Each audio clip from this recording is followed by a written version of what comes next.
let's go ahead and get to Daryl Ryder's take on Shedeur. Now, because I didn't hear this in real time. This is my first time hearing it. Mac, this is from today's show? Correct. Okay. This is what Daryl had to say filling in for Phelps today about Shedeur Sanders' boomer bust potential this offseason. I think that there is a scenario in which Shedeur Sanders is not a Cleveland Brown and he gets traded. How does that happen? Number one, they draft Brendan Sorsby, so that'd be two quarterbacks that they will have brought in. Instead, the coaches kept giving him reps, and the reports from people watching practice kept saying the same thing. This kid is getting better, week after week, rep after rep. There's a particular kind of pressure that Shedeur Sanders carries that most young quarterbacks never experience. It's not just the pressure of performing at the highest level, it's the pressure of performing while the world has already decided who you are.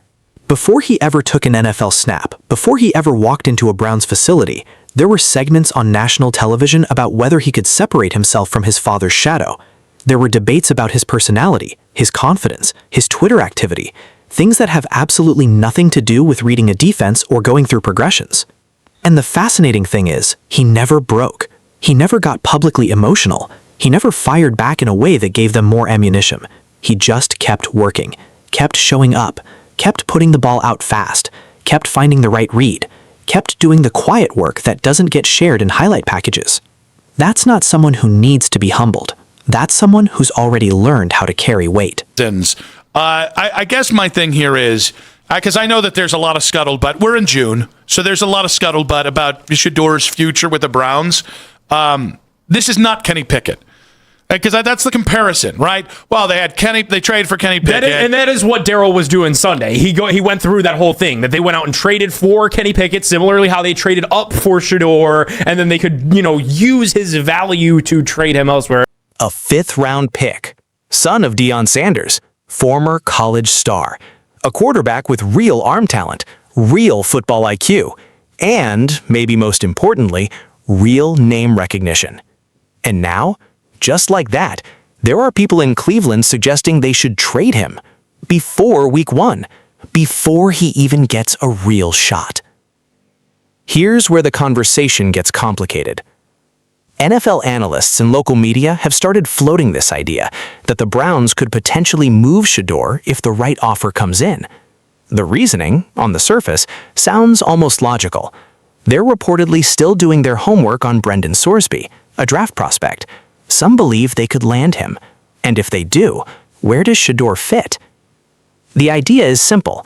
You take Sorsby as your developmental guy, you let Watson start, and you trade Shedeur for maybe a 4th-round pick. You flip a 5th-round pick into a 4th. You call it a win.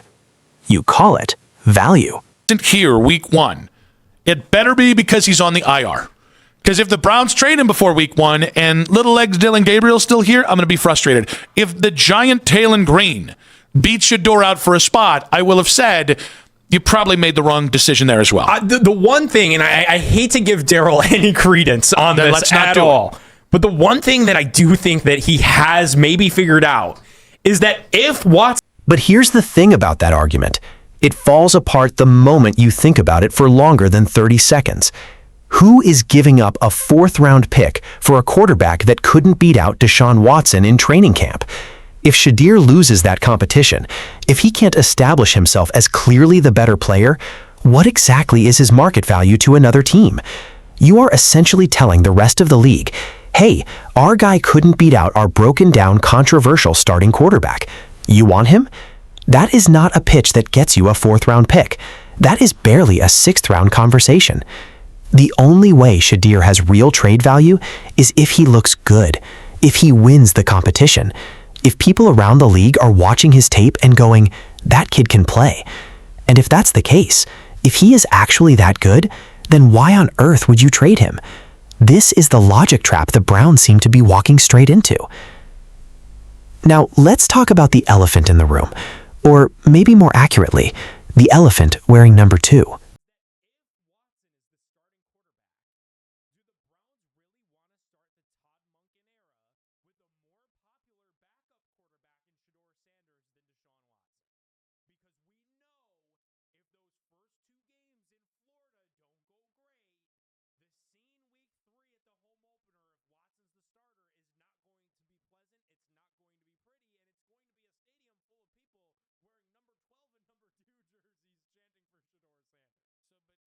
If Deshaun Watson is your starting quarterback heading into week 1 and Shedeur Sanders is your backup, you have a problem.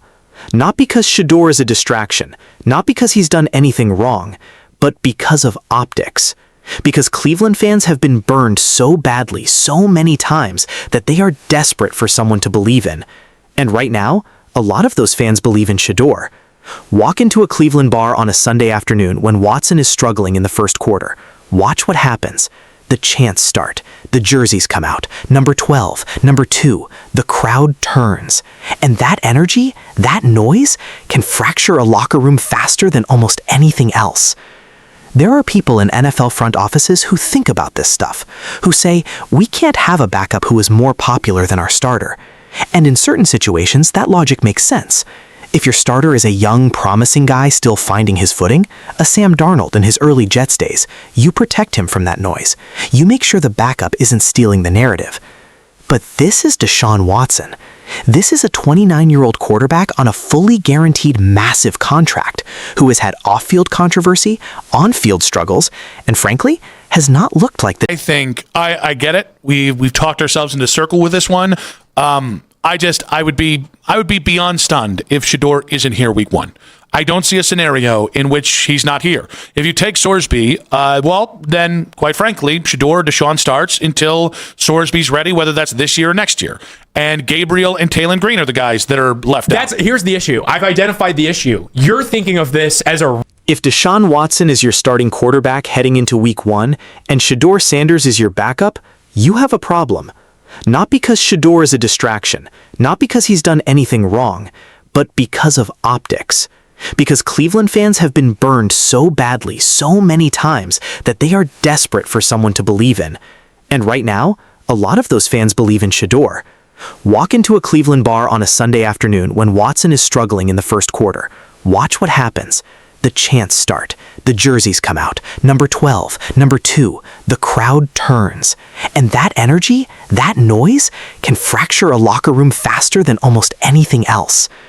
There are people in NFL front offices who think about this stuff, who say, we can't have a backup who is more popular than our starter.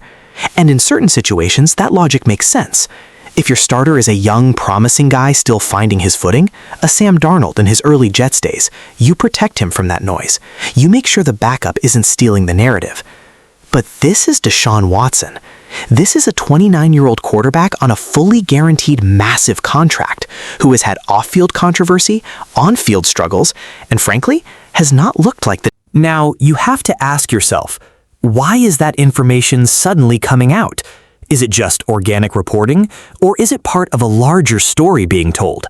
Is someone trying to raise Shedeur's trade value? Is someone trying to create urgency around his name to spark interest from other teams? Or, and this is the possibility that should excite Cleveland fans, is it simply true? Is Shedeur Sanders actually that good?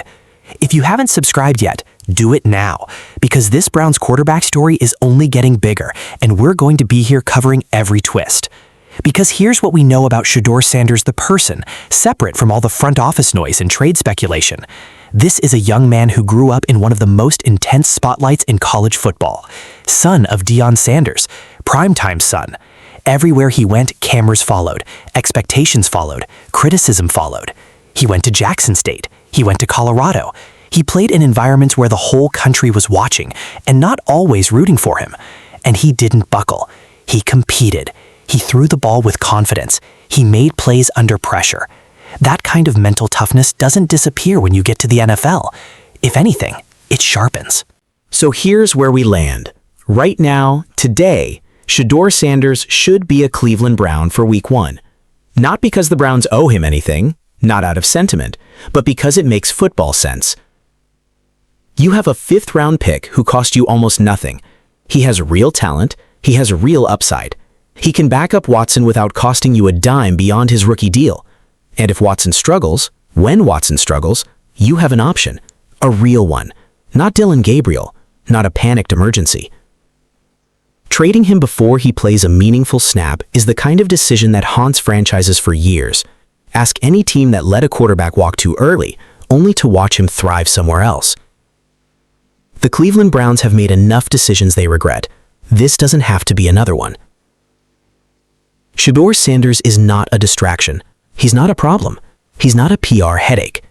He's a quarterback, one who hasn't had his chance yet, one who deserves to at least play before someone decides his story in Cleveland is already over. Week 1, he should be on that sideline, in uniform, ready. Because the real story of Shedeur Sanders in Cleveland hasn't even started yet. And it would be a shame. Honestly, it would be a shame if the Browns traded it away before anyone got to see how it ends. Claude Fable 5 is currently unavailable. Here's where things actually stand. Shedeur Sanders is a young quarterback at the beginning of what could be a serious NFL career. The organization around him has invested real time, real reps, and real energy into his development. The people who've watched him in practice keep saying the same things.